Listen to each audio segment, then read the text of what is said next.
Medley relay from our dual meet against Churchill last weekend. This is with Connor, Mitchell, Jake, and Gray. Trying to do this picture-in-picture with a video of myself in the corner. I can't figure out how to do it with QuickTime and full screen, so hopefully that's fine. My thought process is this video can help clarify or complement anything I describe with just my words, and hopefully like some sort of physical demonstration here, no matter how small, is beneficial to the video. Again, I'm just trying this out, so lucky you for to be my trial video. Starting with backstroke, we have Connor Foote. This has improved a lot since November. Like, you have a nice neutral position in the neck. You're locked and loaded already. Your legs are slightly staggered. When the buzzer goes off, you are able to immediately explode backwards. You create a nice arch in the back, throw the head and the arms back, and your feet could probably flick up a little more. I don't want to say it's for certain based on this angle because it's not phenomenal. On the breakout, like, this is a great point to break out. With the student taper, like, you're probably breaking out really close to 15, so we'll keep it. I think it's safe to keep it there with that number of kicks. On the actual breakout stroke, we're coming up real explosive, but it's a little too high. Like, for example, see your leg here, like, it's really breaking the surface of the water, and it's too much. Like, if you're coming off the start here and you're breaking out like this, and like that's your explosion, it's not really the direction we're trying to go. So it can be more gradual and smooth and still be explosive. We just got to find that right angle and timing. Carrying on. Real solid kick drive, turn over. So, okay. The thing we can do to take your flip turn to the next level is starting to submerge your upper body before you actually flip. So, like, here you've turned over, your body's at the surface, and you are starting to flip from that position. And you can see, like, there's this little peak in your lower body and bottom.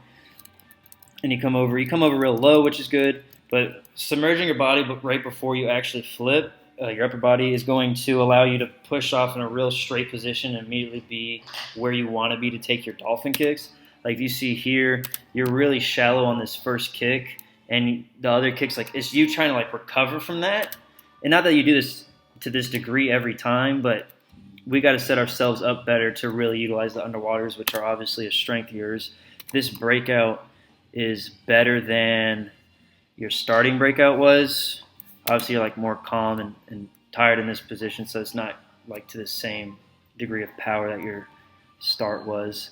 On the finish, that's a good finish. Moving on to Mitchell here for breaststroke. Mitchell, we can bend the legs a little more so we have a little more spring to our takeoff.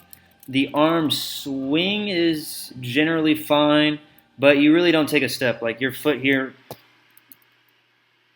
I mean, maybe steps forward like 2 inches. So we need to take a full step with both feet to the front of the block. You see here, like, I like this wedge start. We just don't have wedges to practice on, so we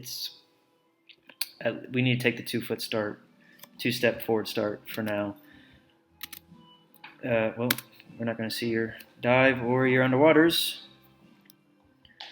Okay. On the breakout, probably a little shallow. Like, we got to work on the timing of when you are actually taking that first stroke. And right now there's a lot of head movement that is completely unnecessary. So, for example, I'll pause it here on the way back. Yeah, that breakout's too shallow, way too shallow. I mean, you can see yourself. I'm gonna back up. Pause on the breath. So, like, here, like, you're essentially on the surface in the middle of your pull down. So you're really not grabbing a whole lot of water, and you're in a very awkward position to actually, like, take your first stroke. Okay, so on the head movement, notice, like, your head is looking up here through the glide. It's up as you come up to breathe, and then you're driving your head down to carry your stroke forward, but then you're lifting your head as soon as you start gliding. Your head has to do minimal movement and ideally really no movement. So I think the Churchill guy, okay, let's watch this Churchill fellow. Like, he comes up for the breath, and as he's coming down, like, his head does not a great angle again. Okay, watch it here. Like he comes up and his head essentially is being placed back in the same spot. Like he has a slight head, like he tucks his head and like slightly lifts it for the breath. But just compare that to what you're doing over here, and it's a huge difference. Like looking forward through your glide and looking forward through the breath is causing your hips to drop. Then the head movement itself is just an unnecessary movement, and we need to only be doing things that are efficient, which that breath is not efficient at all. Yeah, and I'm not entirely sure you're grabbing a whole lot of water up front. We got a lot of work to do. Like 32.5 right now is good, but we got to drop like 4 seconds in that. And I mean, it shouldn't be that hard to do. Like there's a lot of correction to make. Okay. So moving on to Jake on the butterfly. Jake, you don't take any step at all. You just load up and jump, which is, you know, like it's a fine jump, and good arm swing, but it really, like a relay start is an action. You are acting based on what the swimmer coming in is doing, and so for you to not really utilize that is just a waste. Ooh. Right as you hit the water, notice this left foot is dropping, and like it's in the water and your right foot's not, and that's really weird because like your upper body's already in the water and your left foot is following it and your right foot's in the air. You want it both legs to be up, but with this right foot. Like don't bring your right foot down to your left foot, and we need to point this toe more. Like that foot is too flat. Okay. Okay, so on the breakout itself, notice you're driving up with the elbows, and you are here in a breath. Oh, let's stop it on the next time you breathe. Oh, when do you breathe? Oh, there's a breath. Okay, so this is a very bad position. Like you're let's see if this camera works. Like your elbows are up here, and you're trying to take a breath here. So while you're doing that, like you're pushing all this water with your upper body, you weren't explosive from the flick out behind you, and now your hips are like super low in the water. So imagine like the water that's already hitting your chest is now just hitting your whole body all the way down as opposed to just your chest. So we need to flick out, like real powerful flick out behind you, swing it around over the top of the water. So like your thumb is coming across the top of the water here, and then it's placed right in front of you, like in line with your shoulder up top. And it's a placement. It's not like a drive and splash across from you, so you don't want to slice the water.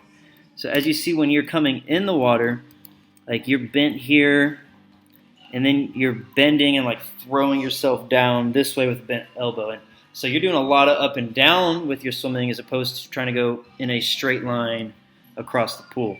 So we got to fix all that. Apparently we're not going to see your turn. Oh, we see it a little bit. Not enough. We could be a little... Everybody's shallow on that wall for some reason. Okay. The breath breathing pattern is really good, Jake. We just got to work on the arms. The overwater are covered primarily with a little bit of the breath itself. Okay, so moving on to Gray for freestyle. Jake finishes there. Gray is just starting his takeoff. He takes a two-step approach. I'm okay with that given the wedge.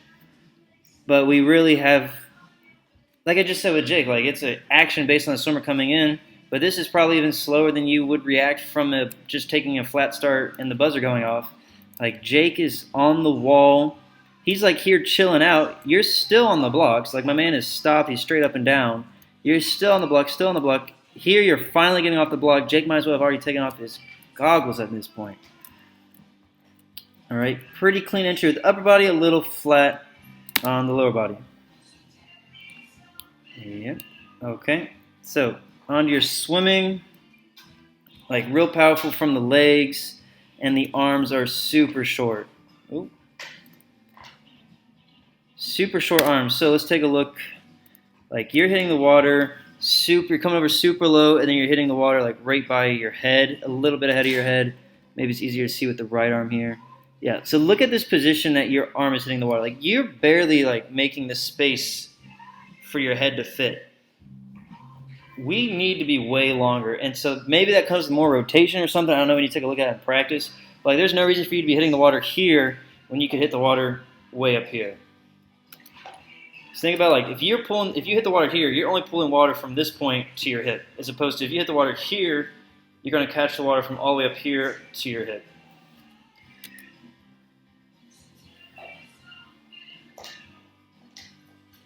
Okay.